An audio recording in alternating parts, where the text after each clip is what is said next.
Oh, hey folks, how you doing? Paul with you here. I'm at the library and there's almost nobody here. So I don't know if it's a holiday or what the deal is, but we're going to go ahead and get started with this special edition of, I was going to call this a throw off, but really we're just going to test out the discs.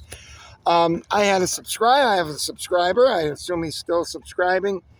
And he jotted me a letter. Actually, it's more than just jotting because he did some nice artwork on it.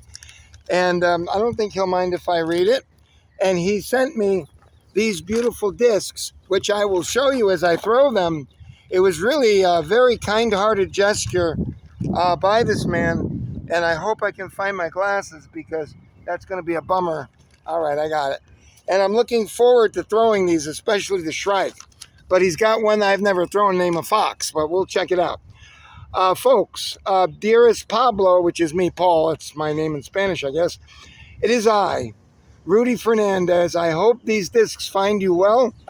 I did the artwork on the driver myself. It is an Innova Shrike. I enlisted my good amigo, Carlos, to design the custom artwork for your putter. It is an Axiom Proxy by MVP Disc Sports. We got it in the firmest plastic for consistent hand feel in the Florida heat. Sometimes it does make a difference because I'm not crazy about DX plastic. It's too hard. And I'm not crazy about Champion plastic, at least in Innova. I much prefer the gummies. The blue disc with the stock stamp is an Innova Fox, the mid-range disc that requires beyond a 70 IQ to utilize. I should be okay there. Don't let the 5 speed rating fool you. I saw it. It's a 5.6, so high glide. And it's a -2 on the turn and a 1, and a 1 fade, I guess. It's a Heiser flip machine with glide for days. Keeping up with your antics is a surreal and challenging endeavor. Most of what you say tends to disgust me. Unfortunately, I have run out of good movies to watch. Well, we'll fix that. I'll give you some great movies to watch. And I didn't know any better. I would mistake your videos for the cutting edge satire of Ivy League leftists. Well, that's not by accident, Rudy. I grew up in Connecticut, and toward the larval parts of my youth there, I was 16, 17, 18. I was in upper New England, Vermont, things like that, areas like that. Their public schools were probably as fine as the public schools nowadays, private schools nowadays.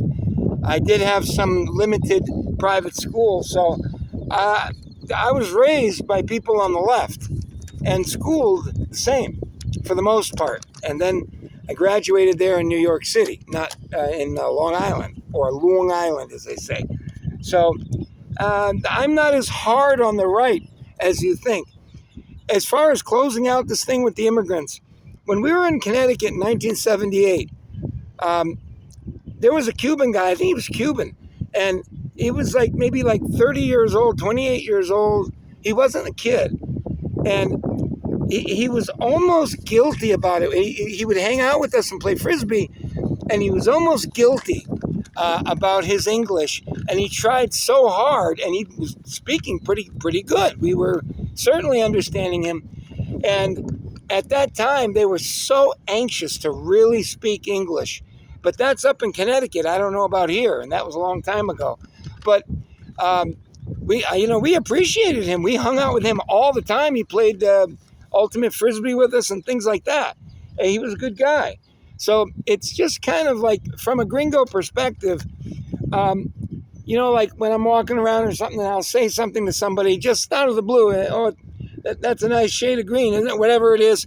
And they go, no comprende. We don't, it's just kind of a bummer, So it would be nice if they learned our language and start speaking it. But there's something, I think, within the Latino sense of being which wants to keep Spain as their mother. And, that's probably up for debate. But It is hard for them. It's hard to learn English because everything is reversed. I can't do it. I can't say 4th of July. I mean, I can say Cinco de Mayo.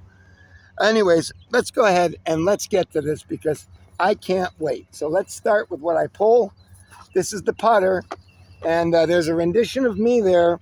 And I couldn't figure this out. This looked like a bomb. He made it look like a bomb, but it's not. It's a bottle of perfume with a, what do you call that? Atomizer. So I couldn't figure it out. I thought that was the cord, the fuse. So, but I was mistaken. Anyways, he's got my foot up on something like a crate. And then I don't know if that's a gravestone. I don't know. Questionable, or a shark fin. I don't know. But we're not going to try to air this out. We're going to try to see what it does. This is a putter, and it's called a Proxy, and that's made by MVP Discs, which I have very little experience with. Here we go. And here we go. I'm just going to try to throw this flat. I'm not going to try to kill it. Let's see what this does. This is not an approach disc. It's a putter. By the way, it's a 166, I do believe. It is and it ain't cheap. It's $13. So yes, it's a 166, I think, or 169. What is that? Let me take a look at it real quick. It's a 166F. That may denote the plastic. I don't know. Here we go. This is a putter, so let's put it to work. Here we go.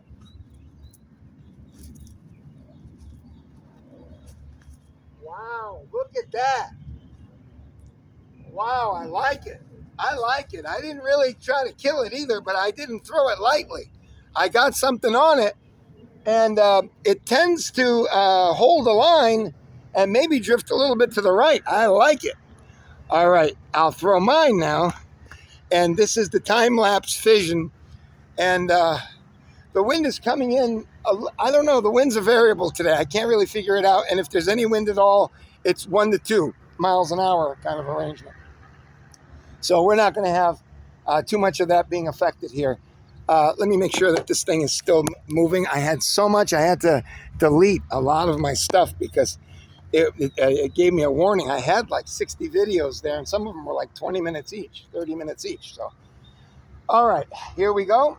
This is the Axiom 162 time lapse, and it's a fission. Here we go. 162.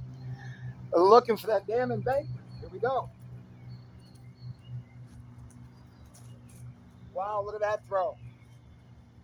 That's pretty good. It's not perfect, but you can see it's out there pretty good. So that's maybe a 330-foot offering there. Not bad. I could throw it better, and that's probably around 40 feet off of the embankment. Now, this is the one.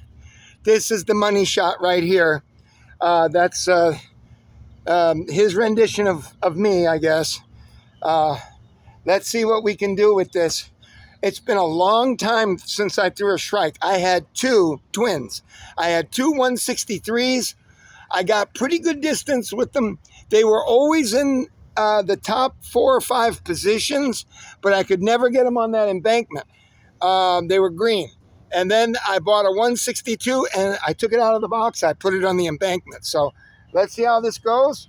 I'm going to try to throw this with hyzer, and I want some distance on this thing. Let's see if I can't get this on the embankment. Here we go. Courtesy of Rudy. Here we go.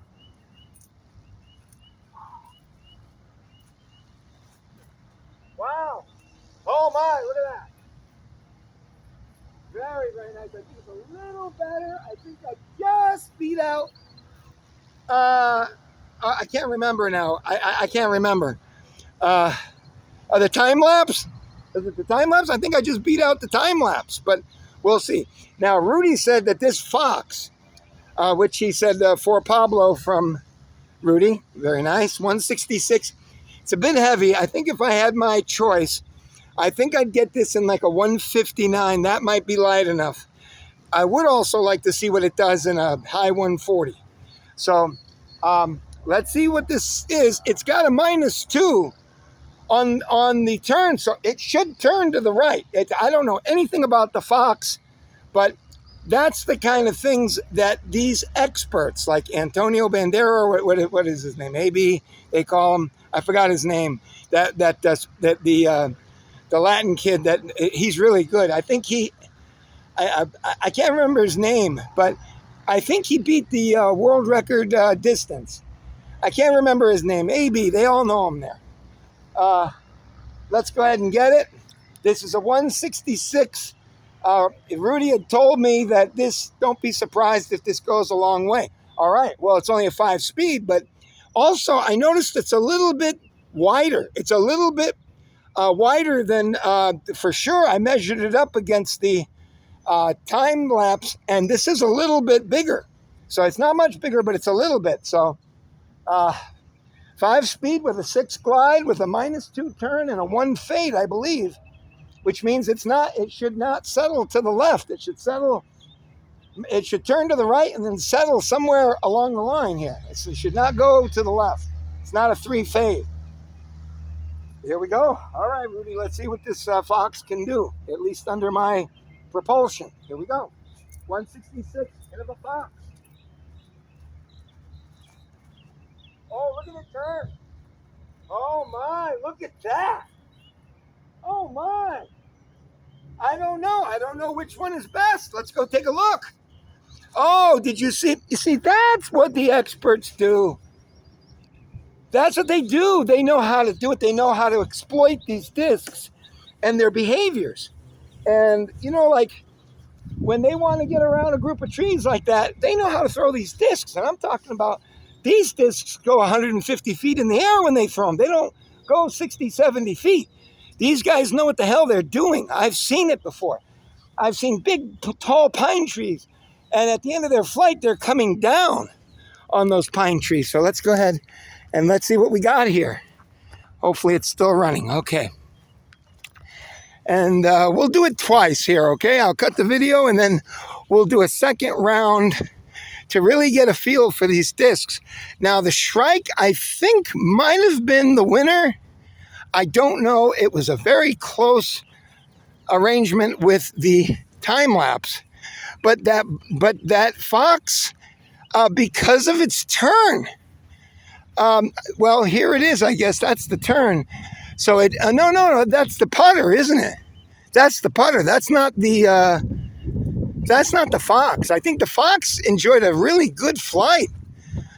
Maybe it is. Let me look. If it's got my picture on it, then that's not it. And I'll try to throw it much better next time. Oh no, this is the putter.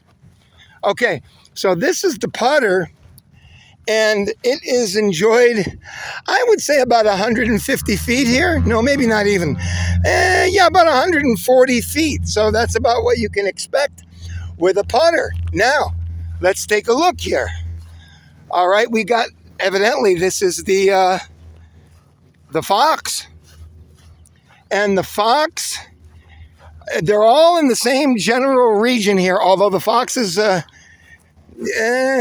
from the leader, it is probably around 30 feet, maybe 10, 11 meters, if that. And the time lapse has won this one, and it is not a super spectacular throw by any means. I made it right about to the last tree, and you get a deep throw when you start counting those slats over there on the fence line, those vertical slats. And that's how you know you've really thrown. So what I'm going to do now is I'm not going to try to throw for distance on the putter. What I'm going to do is I'm going to see if I can kind of mark an area and see if I can get there. So what we'll do is we'll sign off here, and I'll be right back for round 2. Bye.